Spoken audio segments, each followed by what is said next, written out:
Hello guys, welcome to my YouTube channel. तो आज की वीडियो हमारी होने वाली है, जो नोटिफिकेशन आई है 4th क्लास की, मैं उस पर एक वीडियो बना रहा हूँ। तो आई होप कि आप सबको पसंद आएगी। तो इस वीडियो में हम डिस्कस करेंगे कि क्या एलिजिबिलिटी क्राइटेरिया है 4th क्लास के लिए, क्लास 4th में जितनी भी वैकेंसीज आई हैं, तो सिलेबस क्या है। और जो मुझे क्वेरीज आ रही थी, मुझे पर्सनली क्वेरी आ रही थी, ग्रुप में क्वेरीज आ रही थी कि सर जो ग्रेजुएट हैं या जो पोस्ट ग्रेजुएट हैं वो उसके लिए अप्लाई कर सकते हैं या नहीं कर सकते। तो उसके लिए मैं ये वीडियो बना रहा हूँ।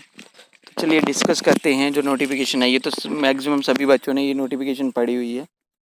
तो बड़े सारे यूट्यूब चैनल्स पे भी इसके डिटेल्ड नोटिफिकेशन जो है उसको एक्सप्लेन किया गया, तो मैं इसको ज़्यादा से एक्सप्लेन नहीं करूँगा। मैं जस्ट जो इसके मेन पॉइंट्स हैं उसके बारे में बताऊँगा आपको। तो जो ये एग्ज़ाम की एप्लीकेशन फॉर्म्स हैं, जो रजिस्ट्रेशन का लिंक है, वो 10 तारीख से स्टार्ट हो जाएगा, अगले महीने से। और इसकी लास्ट डेट है 25/8/2020। तो उसके बाद हम इसमें देख लेंगे कि पोस्ट वाइज, कैटेगरीज वाइज इसमें एक डिवीज़न कैडर है, एक यूटी कैडर है और एक डिस्ट्रिक्ट कैडर है। तो ये सब आप खुद भी देख सकते हो। मैं डिटेल नोटिफिकेशन का लिंक आपको वीडियो के डिस्क्रिप्शन में प्रोवाइड कर दूंगा। आपको कहीं भी पैनिक करने की ज़रूरत नहीं है। तो जो भी क्वेरीज आ रही थी, मैं उसको थोड़ा सा पहले इन डिटेल में उसको थोड़ा सा कर लेता हूँ। तो मुझे बड़े सारे बच्चों की क्वेरीज आ रही थी कि सर ग्रेजुएट जो हैं या पोस्ट ग्रेजुएट हैं, तो जिन्होंने हायर क्वालिफ़िकेशन की हुई है, तो वो इस एग्ज़ाम के लिए अप्लाई कर सकते हैं कि नहीं कर सकते। और एक तो क्वेरीज मुझे ये आई कि कौन कौन सी बुक्स हम इसके लिए कंसल्ट करें 4th क्लास के एग्ज़ाम के लिए। ठीक है, तो सबसे पहले हम इसका एलिजिबिलिटी क्राइटेरिया जो है वो देख लेते हैं। किसमें एलिजिबिलिटी क्राइटेरिया क्या रखा गया है, क्या नहीं रखा गया है, स्कीम क्या होगी एग्ज़ाम की। तो ये सारा हम पढ़ लेते हैं डिटेल में, एक बार देख लेते हैं अच्छे से। तो इसमें जो क्वालिफ़िकेशन रिक्वायर्ड है वो उन्होंने दिया है कि मिनिमम जो है 10th मैट्रिक होनी चाहिए, 10th होनी चाहिए, और मैक्सिमम जो है वो 10+2 होनी चाहिए, यानी कि 12th होनी चाहिए। तो कुछ कैंडिडेट्स का मुझे आ रहा था मैसेज कि सर हमने JKSSB में जाके पूछा, उनके ऑफिस में फ़ोन करके पूछा, ये किया वो किया, कि ग्रेजुएट जो हैं वो इसके लिए अप्लाई नहीं कर सकते, तो आप बच्चों को मिसगाइड कर रहे हो, ये कर रहे हो। तो मैं उनको बताना चाहूँगा कि मैं किसी को मिसगाइड नहीं कर रहा, ना मुझे किसी को ज़रूरत है मिसगाइड करने की। ठीक है, मैं आप लोगों को गाइडेंस प्रोवाइड कर रहा हूँ। मैंने सभी यूट्यूब चैनल्स पे वीडियो आप देख रहे हो, लेकिन मैंने वीडियो इसीलिए अपलोड नहीं की ताकि मैं अच्छी तरह से सब सारे सोर्सेज से कंफर्म कर सकूँ। तो मैंने यहाँ से भी कंफर्म किया है। तो मुझे सब ने यही बोला है कि ग्रेजुएट, पोस्ट ग्रेजुएट और हायर क्वालिफिकेशन वाले भी इस एग्ज़ाम के लिए अप्लाई कर सकते हैं। ये कोई हार्ड एंड सॉफ्ट रूल नहीं है कि वो अप्लाई नहीं कर सकते, लेकिन ये है कि जो भी उन्होंने हायर क्वालिफिकेशन एक्वायर की है उसका बेनिफिट उनको इस जॉब में नहीं मिलेगा। ठीक है, तो फॉर एग्जांपल जैसे आपने ग्रेजुएशन किया, आप SSC CGL CHSL दे सकते हो, आप MTS दे सकते हो। तो ये कोई रूल नहीं है, प्रैक्टिकल रूल नहीं है कि आप MTS का नहीं दे सकते अगर आपने ग्रेजुएशन कर ली। तो अगर ये कोई रूल होता तो इसका तो ये मतलब है कि जो जिन्होंने ग्रेजुएशन जब PG कर ली है तो उन्होंने गलती कर दी, वो 4th क्लास का फॉर्म भी नहीं भर सकते। तो इतना ज़्यादा आपको इसमें डिटेल में जाने की ज़रूरत नहीं है। आप आराम से रहिए, पैनिक नहीं करिए, आप भर सकते हो फॉर्म, टेंशन लेने की बात नहीं है। आप किसी भी यूट्यूब चैनल पे जाके इस बारे में देखोगे तो वीडियो सबने डाली हुई है कि ग्रेजुएट और पोस्ट ग्रेजुएट इसके लिए अप्लाई कर सकते हैं। ठीक है, तो अब जिसको डाउट है वो जाके JKSSB के ऑफिस में पर्सनली विजिट करे, वहाँ पे जाके कंफर्म कर सकता है, कॉल करके कंफर्म कर सकता है, मेल करके कंफर्म कर सकता है। ठीक है, तो ये नहीं है कि आप लोग मैच्योर हो, आप मेरे पे ही डिपेंड रहोगे, खुद भी जाके कर सकते हो, उसमें कोई बड़ी दिक्कत की बात नहीं है। ठीक है, तो ये तो हो गया एजुकेशन क्वालिफिकेशन के लिए। तो उसके बाद हम जाएंगे सीधे अपने जो है हमारा सिलेबस है। तो सिलेबस में क्या क्या है, क्या नहीं है, आपको क्या पढ़ना है, क्या नहीं पढ़ना, तो उसके बारे में आपको मैं थोड़ा सा बता देता हूँ। तो इस नोटिफिकेशन में जो सिलेबस दिया गया है उसमें 4 सेक्शन दी गई हैं। Basic mathematics, basic reasoning, basic English, general awareness and science.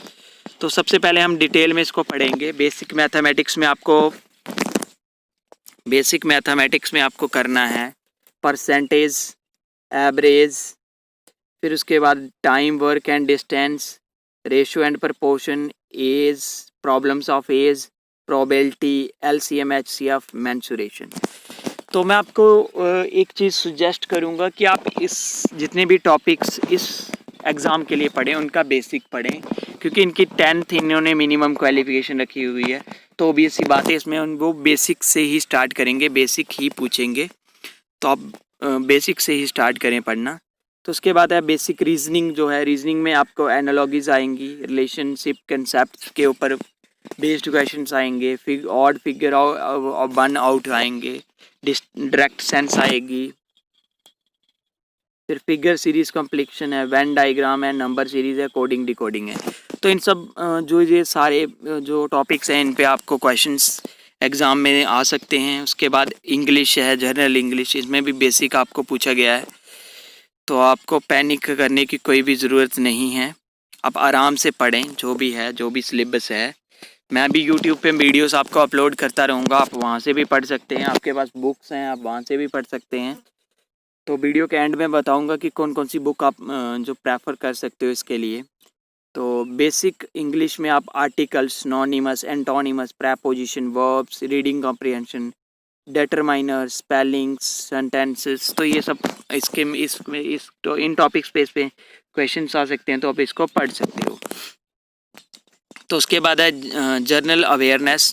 ये हमारी सेक्शन जो है ये बड़ी सेक्शन है, 40 मार्क्स की सेक्शन है।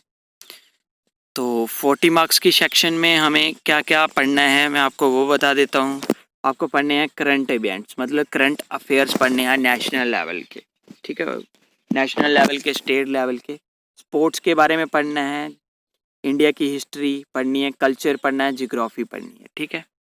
उसके बाद आता है स्टेट्स पढ़नी है, कैपिटल पढ़ना है, और स्टेट्स पढ़नी है, कैपिटल पढ़ना है, जनरल साइंस पढ़नी है, हेल्थ, हाइजीन एंड सैनिटेशन पढ़ना है। आपको इसके लिए जियोग्राफी पढ़नी है जम्मू एंड कश्मीर की, culture and Jammu and Kashmir पढ़ना है, history of Jammu and Kashmir पढ़ना है। तो ये सब आपको इस सिलेबस में दिया गया, तो आपने देख लिया। तो अभी चलते हैं नेक्स्ट पॉइंट पे। तो कुछ बच्चों के मुझे क्वेरीज आ रही थी कि सर जो syllabus for written test will be notified separately, तो इसका क्या चक्कर है। जो लास्ट में दिया गया नोटिफिकेशन की, लास्ट में सिलेबस के लास्ट में दिया गया है कि जो रिटन जो इसका सिलेबस है रिटन टेस्ट का, वो एक अलग नोटिफिकेशन से सेपरेटली, तो मुझे नहीं लगता कि वो सेपरेटली कुछ नोटिफिकेशन सिलेबस के निकालेंगे। यही नोटिफिकेशन है, यही सिलेबस है 4th क्लास के लिए।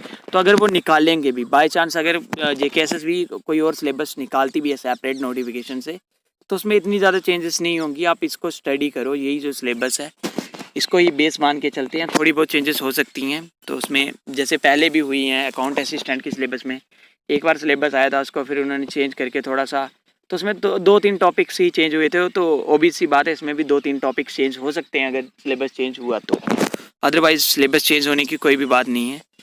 तो आपको पैनिक करने की ज़रूरत नहीं है, आप आराम से पढ़ें, जो भी वीडियो मैं अपलोड करूँगा उसको पढ़ें। आप डेली का 1 घंटा पढ़ें, ज़्यादा नहीं पढ़ सकते 4th क्लास के लिए। तो कुछ बच्चों को डाउट्स थे कि सर हम अकाउंट असिस्टेंट के लिए पढ़ें या 4th क्लास के लिए पढ़ें या JK बैंक के लिए पढ़ें। तो मैं उनको एक ही सलाह दूंगा कि टाइम मैनेजमेंट बहुत ज़रूरी है अगर आप एग्ज़ाम के लिए प्रिपेयर कर रहे हो, ठीक है। तो जहाँ पे आप अकाउंट असिस्टेंट का प्रिपेयर कर रहे हो उसके साथ ही आप 4th क्लास का भी प्रिपेयर कर सकते हो। अगर आप 4 घंटे अकाउंट असिस्टेंट को दे रहे हो तो आप 1 से 2 घंटे 4th क्लास को भी दें, क्योंकि 4th क्लास की जॉब भी जॉब ही है, गवर्नमेंट जॉब ही है ये। अकाउंट असिस्टेंट की अभी कोई भी नोटिफिकेशन नहीं आई है, तो जब तक उसकी नोटिफिकेशन नहीं आती तब तक उसका कुछ भी कंफर्म नहीं है कि उसका एग्ज़ाम कब होगा या कुछ भी। एग्ज़ाम तो चलो 4th क्लास का भी कंफर्म नहीं है, लेकिन इसकी ऑफिशियल नोटिफिकेशन आ गई है, इसके फॉर्म भर रहे हैं। लेकिन अकाउंट असिस्टेंट की अभी तक कोई ऑफिशियल नोटिफिकेशन नहीं आई है, उसके कोई भी फॉर्म्स नहीं भर रहे हैं, एग्ज़ाम का कोई अता पता नहीं है, नोटिफिकेशन का कोई अता पता नहीं है। तो मैं आप लोगों को सलाह दूंगा कि आप अकाउंट असिस्टेंट का भी प्रिपेयर करें, साथ साथ में आप 4th क्लास का भी प्रिपेयर करें। अगर तो आपकी 4th क्लास में जॉब हो जाते हो, आप सिलेक्ट हो जाते हो तो भी ठीक है, अगर नहीं होते तो अकाउंट असिस्टेंट तो है ही है। अकाउंट असिस्टेंट की तैयारी तो हमें करनी ही करनी है, अकाउंट असिस्टेंट की जॉब हमें लेनी ही लेनी है। लेकिन जिन बच्चों को, मैं ये नहीं बोल रहा कि सभी इसके लिए प्रिपेयर करो 4th क्लास के लिए, जिन बच्चों को जॉब की ज़रूरत है और जल्दी ज़रूरत है। बड़े सारे बच्चे मेरे ग्रुप में ऐसे हैं जो मुझे पर्सनली मैसेज करके बोलते हैं कि सर हमें जॉब चाहिए, हमें जल्दी जॉब चाहिए, कैसी भी जॉब हो लेकिन हाँ जल्दी जॉब चाहिए। और JNK में जितने भी यूथ है JNK का, उनको जॉब चाहिए बस, चाहे 4th क्लास की हो, अकाउंट असिस्टेंट की हो, JK बैंक की हो, किसी की भी हो, लेकिन उनको जॉब चाहिए, उनको एक टैग चाहिए कि उनको उनके पास जॉब है। ठीक है, तो मैं उन बच्चों को सलाह दूंगा कि वो अकाउंट असिस्टेंट के साथ साथ 4th क्लास की तैयारी करें, पढ़ें और अपना भी फ्यूचर ब्राइट करें और घर वालों का भी। तो थैंक यू गाइस, आज के लिए इतना ही। नेक्स्ट वीडियो में मैं आपको वीडियो जब भी मैं अपलोड करूंगा तो उसमें मैं आपको बता दूंगा कि आप JKSSB के लिए 4th क्लास के लिए कौन सी बुक्स जो हैं वो प्रेफर कर सकते हो। अभी मैं इस टॉपिक पे रिसर्च कर रहा हूँ, तो जैसे ही मेरी रिसर्च 1-2 दिन में ख़त्म हो जाएगी, मैं वीडियो अपलोड कर दूँगा कि कौन कौन सी आप बुक्स पढ़ें, कौन कौन सी नहीं पढ़ें। ठीक है, तो कहाँ से आपको कौन सा मटेरियल अच्छा मिल जाएगा। तो फिर भी मैं आपको अभी भी सजेस्ट कर देता हूँ कि आप लूसेंट की जनरल नॉलेज से जो टॉपिक आपको मिलते हैं वो पढ़ लें।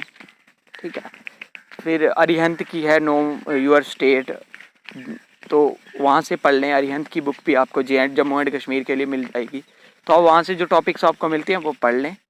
तो नेक्स्ट वीडियो में मैं फुली डिस्कस करूँगा कि कौन कौन सी बुक से आपको कौन कौन सा टॉपिक मिलेगा।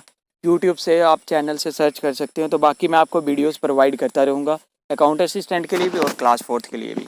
थैंक यू गाइज़, आज के लिए इतना ही।